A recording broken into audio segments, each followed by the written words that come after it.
નમસ્કાર, જસુપ્રિયા કુકબુકમાં આપનું સ્વાગત છે। આજે આપણે શિવરાત્રિના વ્રત માટે ફરાળી મોરૈયો બનાવીશું। અહીંયા આપણે મોરૈયો એક આ વાટકી છે, જે 200 ગ્રામનું માપ છે, એના લીધે મેં 1.5 કટોરી આ વાટકો મેં મોરૈયો લીધો છે અને એને 2-3 પાણીથી ધોઈ અને મેં એને સરસ રીતે 15 મિનિટ માટે પલાળી રાખ્યો હતો। સરસ પલળી અને થઈ ગયું છે સરસ રીતે, અને એ પલાળેલું જે ચોખ્ખું પાણી છે એ હું એની માટે જ ઉપયોગમાં લઈશ। તો આપણે એને વઘાર દઈએ। એના માટે મેં અહીંયા એક મોટું બટાકું સમારીને રાખ્યું છે, સરસ ચોપ કરી દીધું છે। ધોઈને જીરું લીધું છે, ધાણા જીરું, લીલું મરચાં 2 કટ કરીને લીધેલા છે, 10 પત્તા કડી પત્તા લીધા છે, 2 ચમચી મેં સિંગદાણા લીધા છે અને 2 આખા લાલ મરચાં વઘાર માટે લીધા છે। અને વ્રતનું છે, ફરાળી છે, એટલા મેં સિંધા નમક લીધેલું છે, એનો આપણે ઉપયોગ કરીશું। હું 1 ટેબલ સ્પૂન ઘી નાખીશ। તમે તમારી રીતે ઘીથી પણ વઘારી શકો છો અને સિંગ તેલ કે કોઈ પણ તમે જે ખાદ્ય તેલ લેતા હોય એનાથી તમે વઘારી શકો છો। અહીંયા આપણે ઘી લીધું છે, ગાયનું ઘી છે। ગેસ ઓન કરી દઈશું। આપણું તે ઘી આવી ગયું છે, એની અંદર હું 1 ટીસ્પૂન જીરું નાખી દઉં છું। ગેસની ફ્લેમ ધીમી કરી દઈશું આપણે। એની અંદર આપણે 5 કાળા મરી, 1 તજનો નાનો ટુકડો અને 3 લવિંગ નાખ્યા છે। લીલા મરચાં નાખી દઈશું,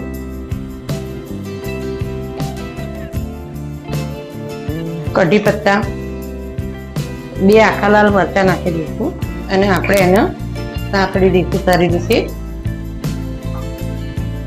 મરચાં સરસ રીતે શેકાઈ જાય, લીમડાના પાન પણ શેકાઈ જાય, ત્યાર પછી આપણે એની અંદર સિંગદાણા નાખી દઈશું। આપણા સિંગદાણા ગેસની ફ્લેમ લો ટુ મીડિયમ કરશું, જેથી કરીને આપણા સિંગદાણા સરસ રીતે બ્રાઉન થઈ જાય, શેકાઈ જાય। સિંગદાણા આપણા શેકાઈ ગયા છે, એની અંદર હું 2 ચમચી ભરી અને ધાણા જીરું પાવડર નાખી દઈશ। મેં અહીંયા ફક્ત લીલા મરચાંનો જ ઉપયોગ કર્યો છે, લાલ મરચાંનો ઉપયોગ પણ હું નથી કરવાની।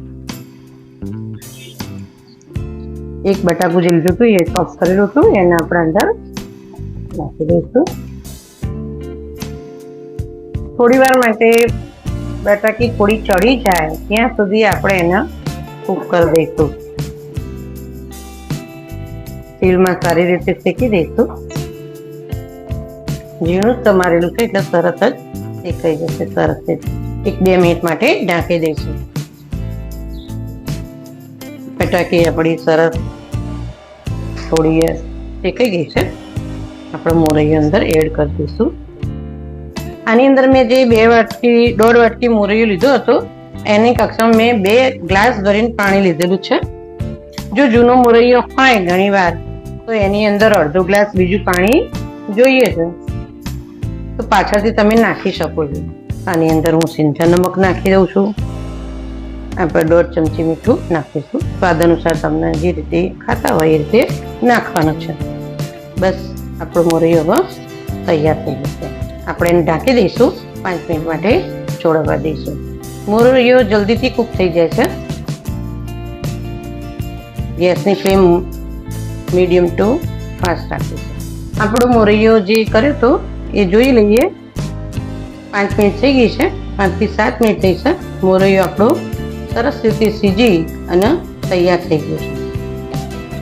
આની અંદર મેં હિંગનો કે હળદર કે લાલ મરચું એવો કોઈ ઉપયોગ કર્યો નથી, એટલા માટે પ્યોર ફરાળી મોરૈયો તૈયાર।